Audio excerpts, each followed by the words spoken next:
Welcome to Up On Taconic, a podcast that spotlights the people, programs, and stories shaping everyday life at Taconic High School. And welcome. My name is Jamie Choquette, and I am thrilled to be in the host chair today. And our guest today is award-winning writer, columnist, producer, host of the Berkshire Eagles interview series, Eagle Reels, Dalton Delan. Welcome, and thanks so much for joining us today. Thanks so much, Jamie. I'm so glad to be here on the other side of the table. This is usually you in this role as we're editing it, correct? We'll find out if it's easier or harder. So far, this side's feeling a little harder. So thank you so much.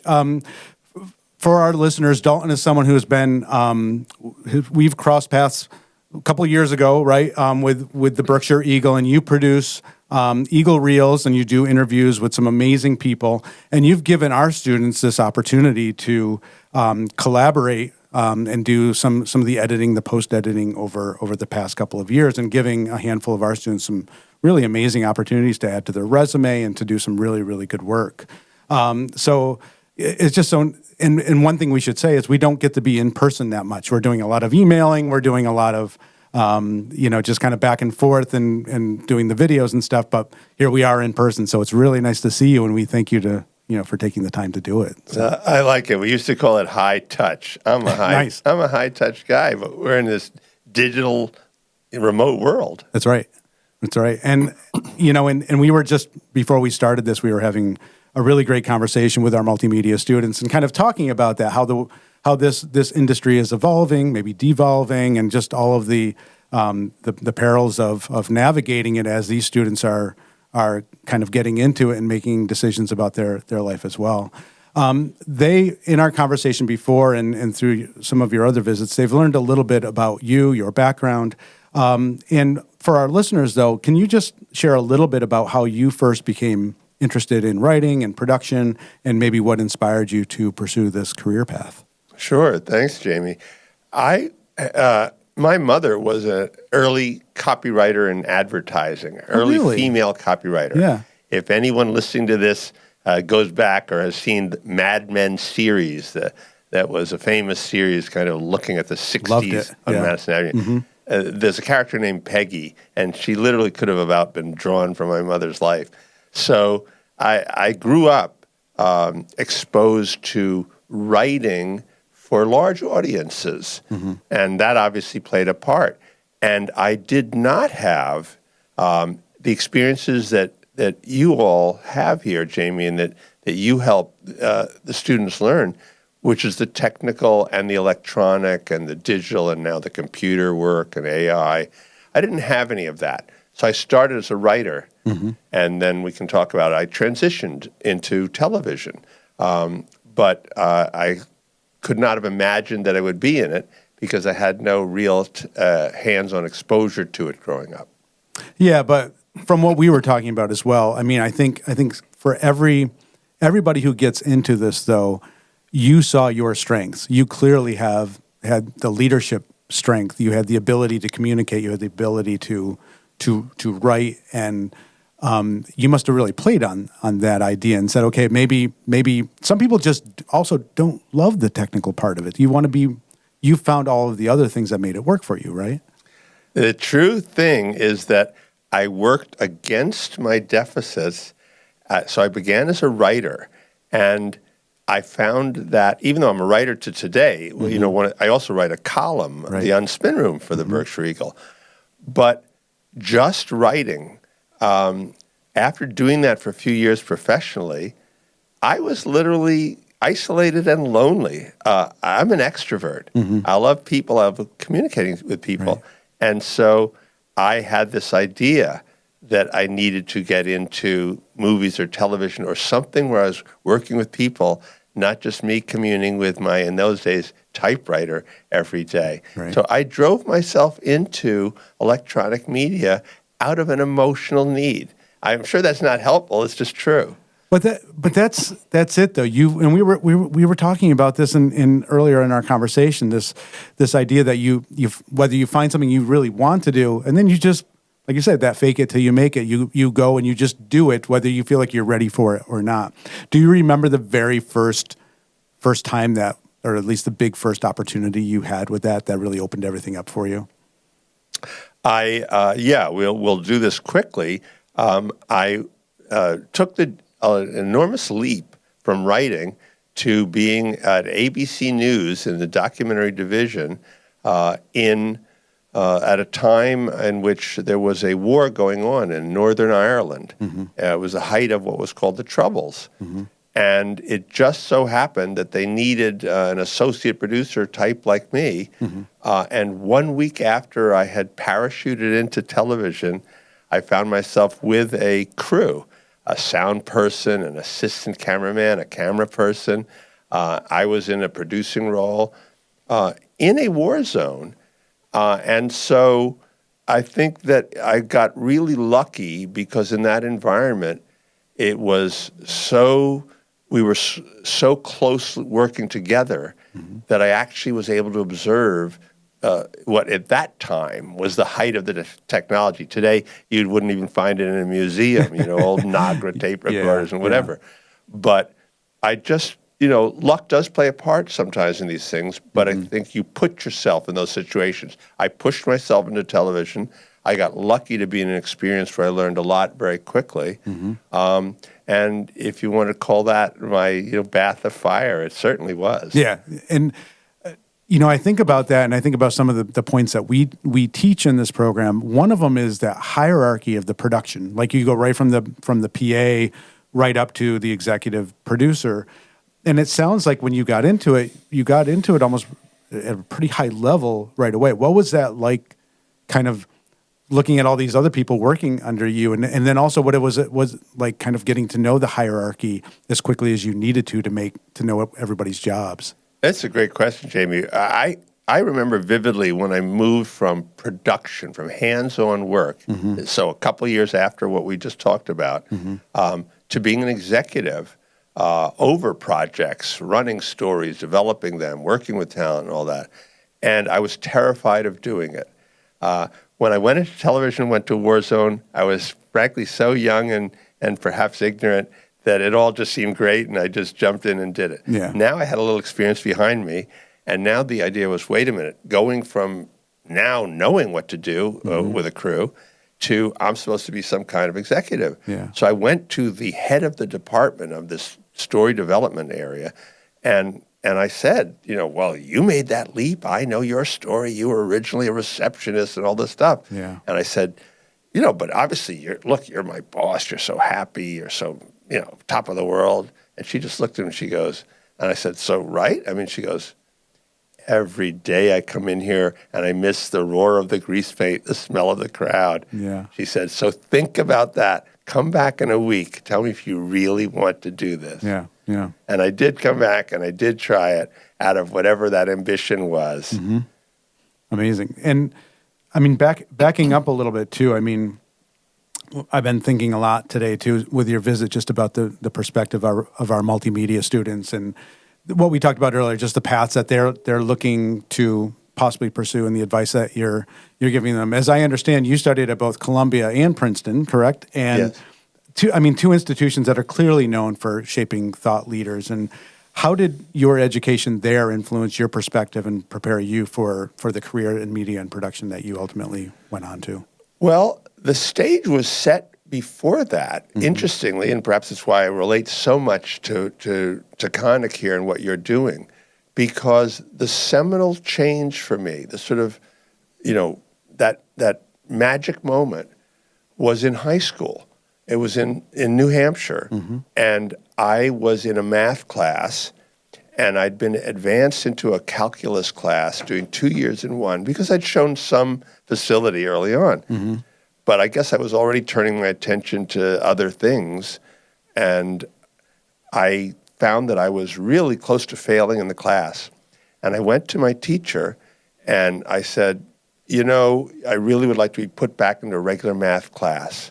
He said, why would you do that? I've jumped you into this special class. And I said, because the other kids in the class, they're geniuses. They're amazing at this math, and I am not that.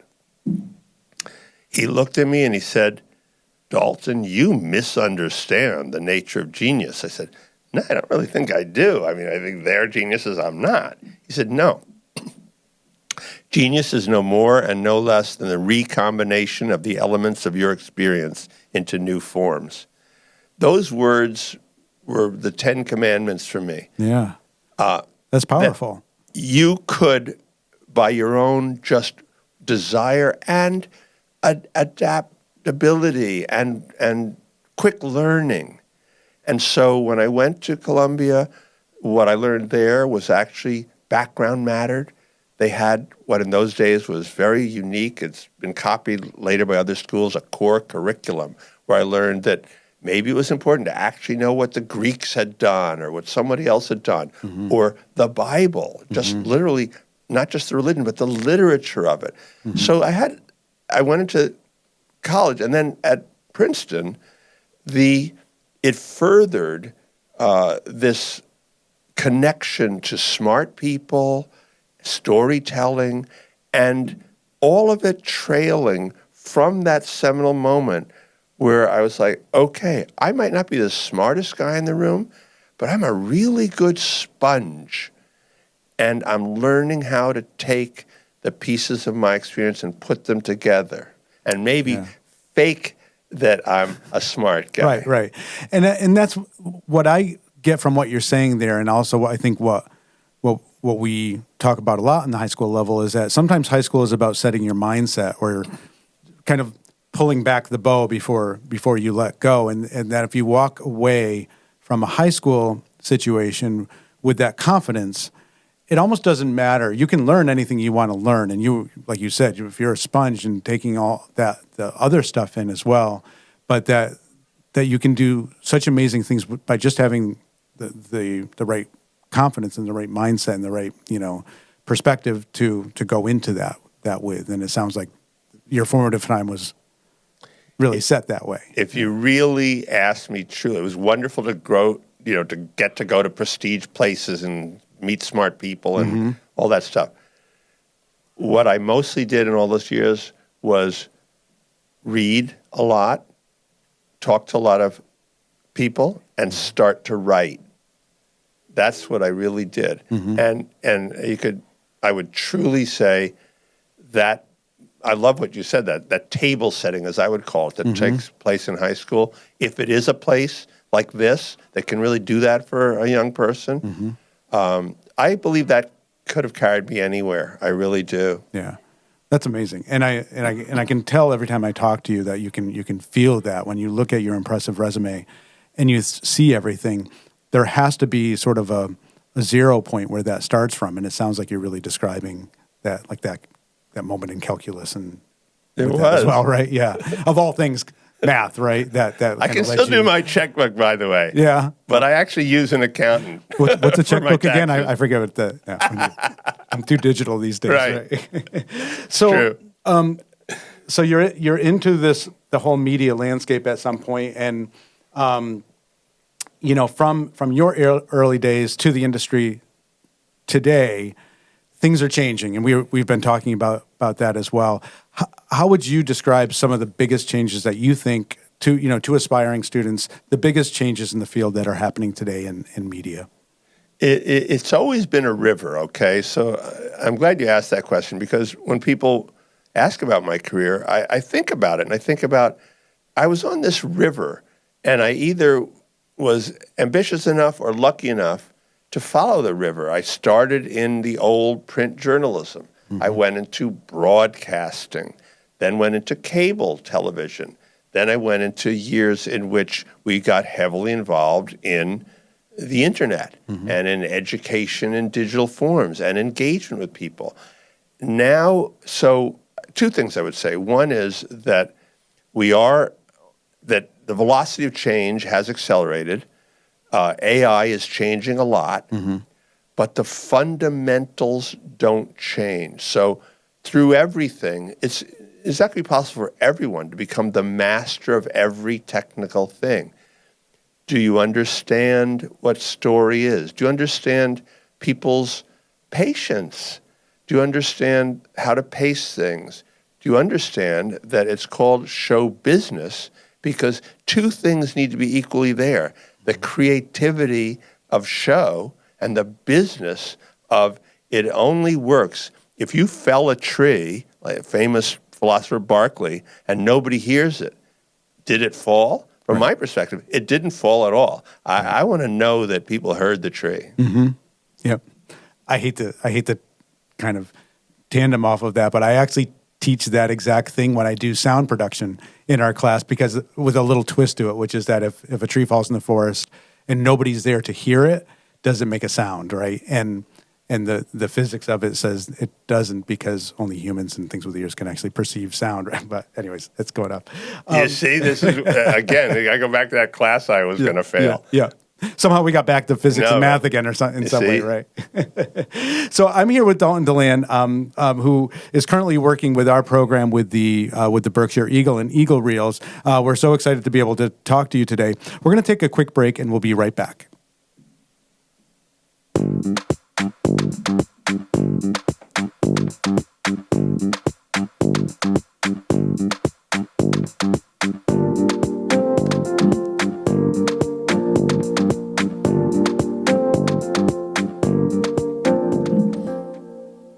And we are back on Up on Taconic with Dalton Delan, who's been an incredible mentor to our multimedia students through his work on Eagle Reels through the Berkshire Eagle. So again, thank you so much for joining us today. It's really important, I think, to have you here and hear your voice. While we have these amazing students, and we're sort of behind the cameras here, we have all of our 11th graders who are producing us today and putting all of this together for WTBR on our radio show that comes out weekly. And again, we can't thank you enough for being here with us. Be kind to me. Absolutely. So kind of getting back into your career and thinking about, looking through your resume, and it's spanning through PBS, through do you say WIDA? Yes. Is that how, okay, the locals do. Yeah, okay. And then ABC, and which was a syndicated affiliate of the main national Public PBS, television, correct? Yeah, right. yeah. And then ABC in the beginning, Yes. right? HBO as well, and Yes. so many more, Yes. including we talked about your work with Ken Burns, being so impressive. And I would love to just have you share, maybe if you can kind of think of a couple highlights from your production. You're always sharing stories here and there, and some of these I would love to be able to kind of bring out to our listeners, just in terms of some of the highlights of your years doing this. Thanks for that opportunity. And there's a little through line, perhaps, to one or two anecdotes I could say, which is that there's a push-pull between having, I think, many of the things that if you really asked me what were some highlights for me, I had to fight for. And I think that that's actually a truism that I found, that many of the things, the best things you will do, people scoffed at, and you had to fight for them. Mm-hmm. And so a couple of times that was true. I'm sorry, one more balance I want to put to that is, but you also have to understand, as I said before, it's a business, mm-hmm. so you can't just be a rebel. It's a mixture. You be a rebel, but understand the frame in which you're rebelling. Okay? Yeah. If that makes any sense. I wanted to, music was extremely hard. Maybe I'll just center on this one because it has a couple of parts to the story. Music is very hard on television because, think about it, it's, first of all, TV is almost a negative for it. Mm-hmm. Many of us, I think, would rather hear a concert than see it on television, for example. Yeah. But I wanted to do some cultural things to introduce diverse musical forms to the American public that I was working with.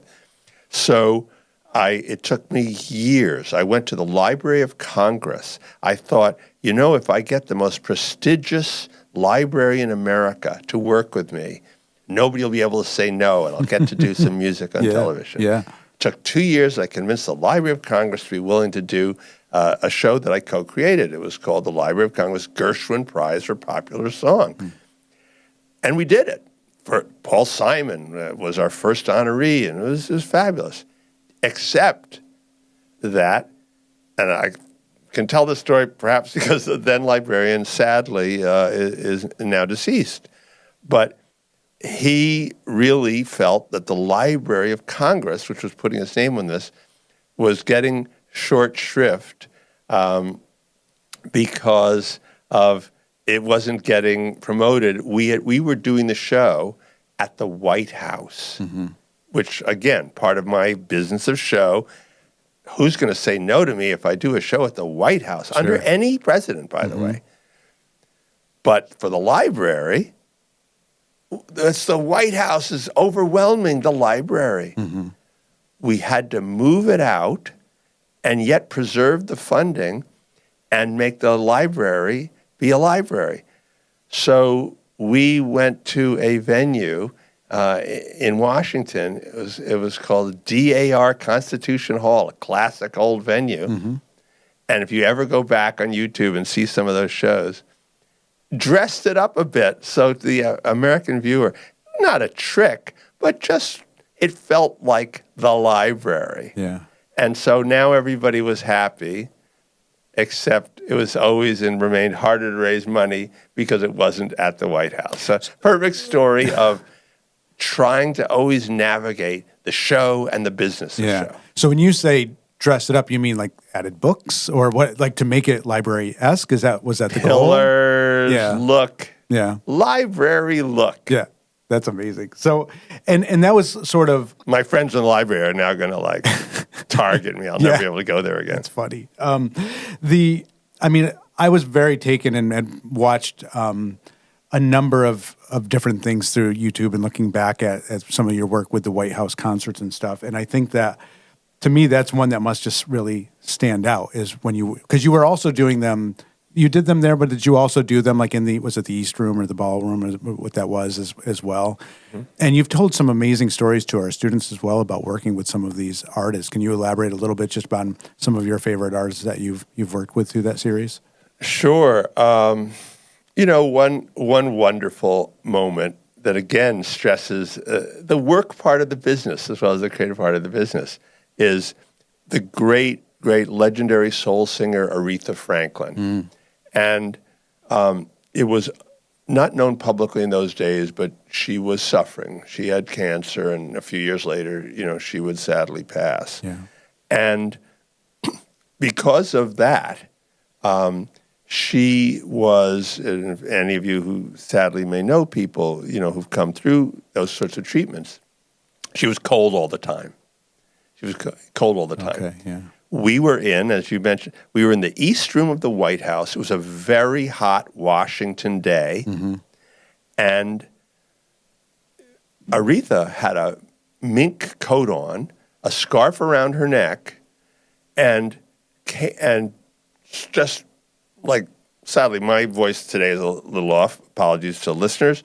But hers was way off, and she just stepped down off the East Room stage, walked up to me as the exec of this production, and with the full, remember, Aretha Franklin, R-E-S-P-E-C-T, great diva of all time, just looks at me and says, do you dare? Is air running in this house while I'm rehearsing? No. And I go, we have like the president here and stuff, and we have to run the air. Yeah. She's like, not if I'm here, you don't.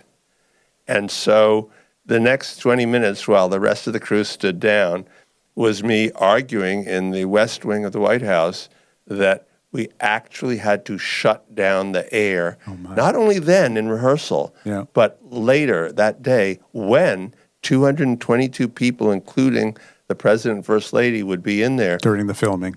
If you look at that show, you will literally see everyone in the audience, like church, waving their programs. And at one point, President Obama says, when he gets up on stage to thank Aretha in the show, he says, "This is like church." He didn't mean, which is true, that Aretha had a great church background and was a great gospel singer. He meant that we're all sitting there waving our programs because I don't believe anyone ever before or since has told the President of the United States, you're going to have to sweat it out if you want the First Lady of Soul to be singing. Yeah. Oh, man. And you've got it seems like every one of those concerts probably has a story, right? Absolutely. Just something like that that you walk away from. And, Absolutely. Yeah. I think you talked once about, was it Paul McCartney and your son was kind of in that context? Yes, Can you just share that with us as well? Paul McCartney, a great human being, okay? It's hard to be someone so famous and so many people trying to bother you and retain your humanity. And most of the time, those of us in production, I think we're sort of like, we're like the flies on the wall, we're the little people, we're the unknowns, whatever it is, right? We're the behind-the-scenes people, the behind-the-camera people, right? But because it was Paul McCartney, I'd stolen my two boys who were then in maybe one in, I can't remember, maybe one in high school, maybe one in still middle, and brought them there for the rehearsals. And we were there, they were with me, and Paul McCartney introduced himself to them and talked to them and whatever. That was unbelievable, right? And they didn't quite know who that was, but I think they went home and the Beatles and all that. They know now, right? Right. Yeah. I stole them one day out of school. Can't do that 2 days, right? Next day, Paul comes back for the actual show. I'm walking him through the metal detectors to get into the building. And I'm sorry, I'm going to botch this up, folks, because it's not my skill. You have much better voiceover people who are studying here right now. But here's Paul McCartney to me. Dalton, where the boys? I was hoping I'd see the boys again. I'm like, that he would even remember, even though I was running that show. Yeah. Big stars, they exist on a different planet. Yeah. And maybe that sounds to people like, well, of course. But actually, it was almost a unique experience where someone at that level had so taken note of the actual humanity of someone that they were working with. Right. To miss them and was sort of hoping to see the two, dodgy, scampering boys. Oh, my God. That's amazing. Absolutely. And that's the thing. And I loved him for that. Yeah, and that's what's so inspiring too. I think when you've been nice enough to come and share with our students is to hear these stories that put the humanity to the work that people like you do and stuff. And that stuff just blows me away to hear these people connecting and knowing that being a part of this bigger production and structure that you're seeing, and that someone like Paul McCartney can actually remember that your kids were kind of hanging out with one day. By the way, all Liverpudlians are going to write in who are listening and say, never let him do that again. Dalton, I want to thank you so much for joining us today, for the visit, for everything that you've given to our program, for the opportunities for all the students to do the good work that they're doing to help with your Eagle Reels as well. And then it's just such a pleasure to hear about your career, your experiences, and I can't thank you enough for your visit today as well. I want to thank our audience for tuning in again to Up On Taconic. You can find us on WTBR Radio and also playing back on the website. And if you'd like to reach out to us, please send us an email at taconictv@pittsfield.net. And we're going to wrap up another episode again. Again, thank you so much, Dalton, for joining us. Thanks, Jamie. And we'll see you next time on Up On Taconic. Up On Taconic is a production of Taconic TV and was recorded at Taconic Studios in Pittsfield, Massachusetts. Today's episode featured Dalton Delan and was produced using Rode podcasting equipment in October of 2025.